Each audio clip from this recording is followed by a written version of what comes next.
Welcome to Show Don't Tell. In today's episode we're going to talk university tuition fees, loans and higher education funding, how the government grossly underestimated changes to fees, used off-balance sheet trickery with loans, made universities £1 billion profit every year, and the United Kingdom the most expensive country in the world to receive a degree. Changes to higher education in 2010 caused rioting in the streets, and Camilla Parker Bowles was even poked with a stick. This is Show Don't Tell, so let's get stuck in.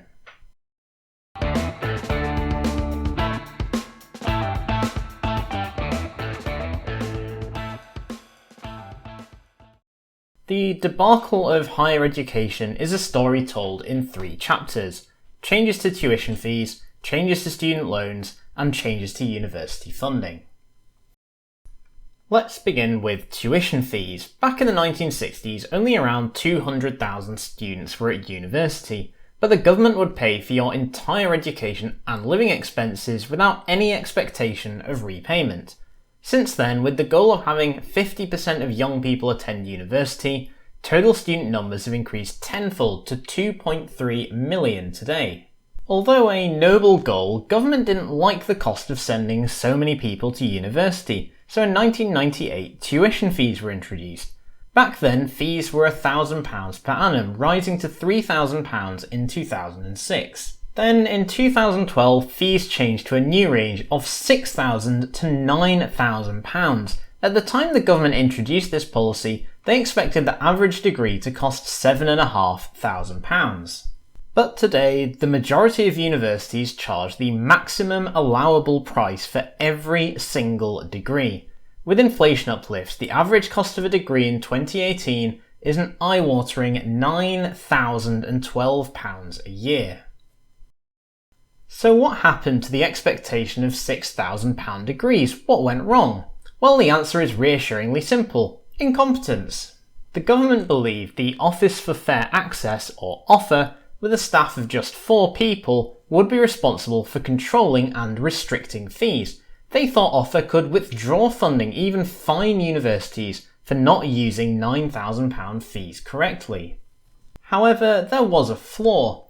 OFFA had absolutely no power to do any of these things. As OFFA's director said later, the Treasury made assumptions. They thought that OFFA was going to be in a position to have legal powers to impose certain fee levels.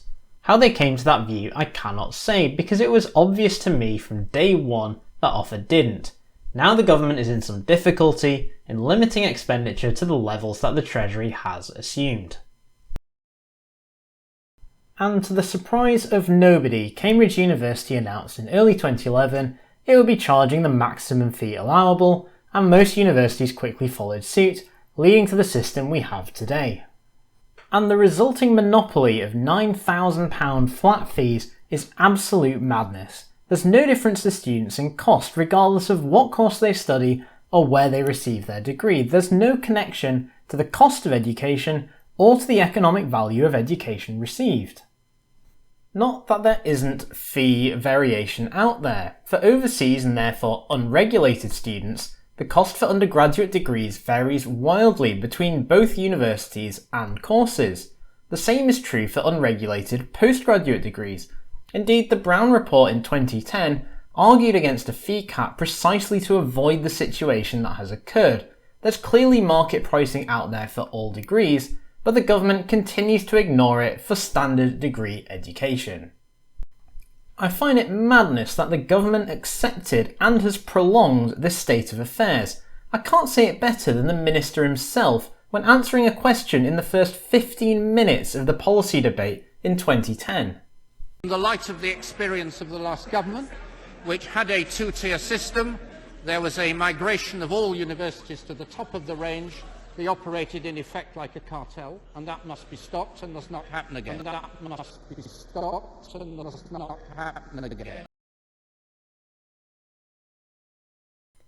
Now let's talk student loans. The new student loan regime was enacted after the tuition fee changes had been made, and represented a great opportunity for the government to try and recoup some of the now inevitable overspend. Under the terms of a student loan, you pay the government 9% of your income over £25,000.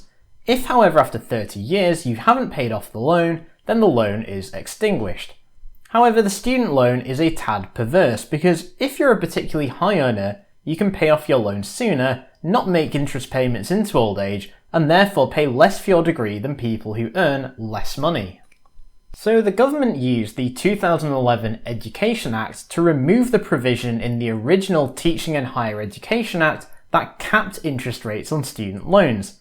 This allowed a fourfold increase in the interest rate that was charged to students, and the time horizon for loans was extended from 25 to 30 years. But of course, there were problems. First, higher than expected tuition fees meant the student loan book, forecast to be £69 billion in real terms, is close to £74 billion, an average overspend of £1 billion a year. Second, the government's estimate of loan repayments. Originally, the government assumed a 30% write-off on each student loan issued. However, it turns out graduates don't receive the income the government hoped. So with no other changes in 2014, they increased the write-off to 45%, a 50% increase on the original expectation. Combining these two facts, I would estimate the government thought student loans would cost 30% of around £14 billion a year for tuition and maintenance loans. That's a loss at loan issuance of around £4.2 billion. Instead, it's going to cost 45% for £15 billion of loans every year. That's an increase of £2.6 billion a year compared to the initial costing, and this additional cost of student loans falls entirely on taxpayers.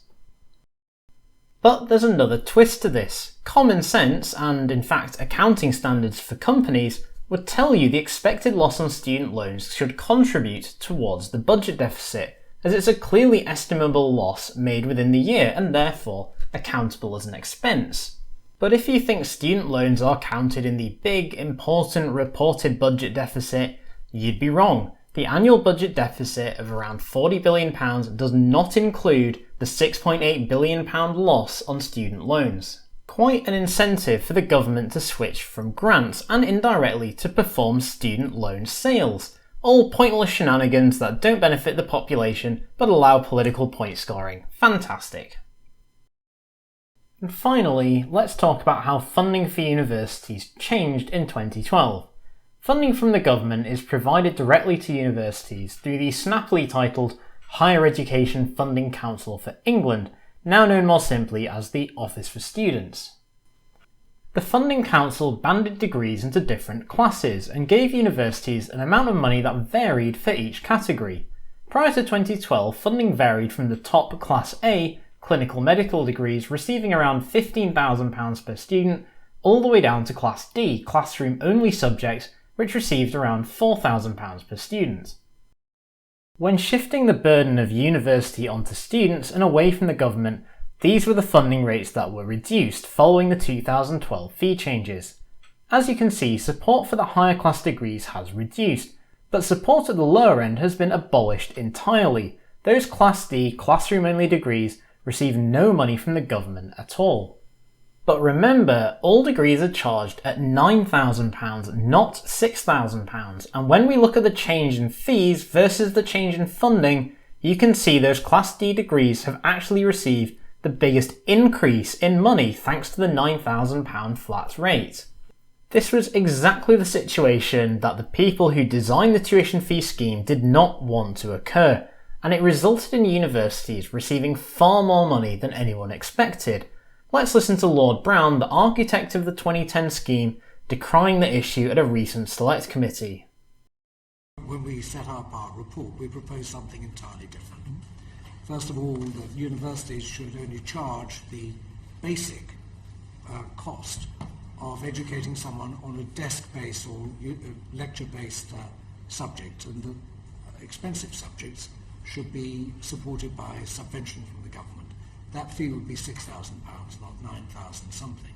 In fact, because all this money gets thrown into the same pot to fund universities, the Higher Education Funding Council cares not a jot what universities do with all this money provided for degrees.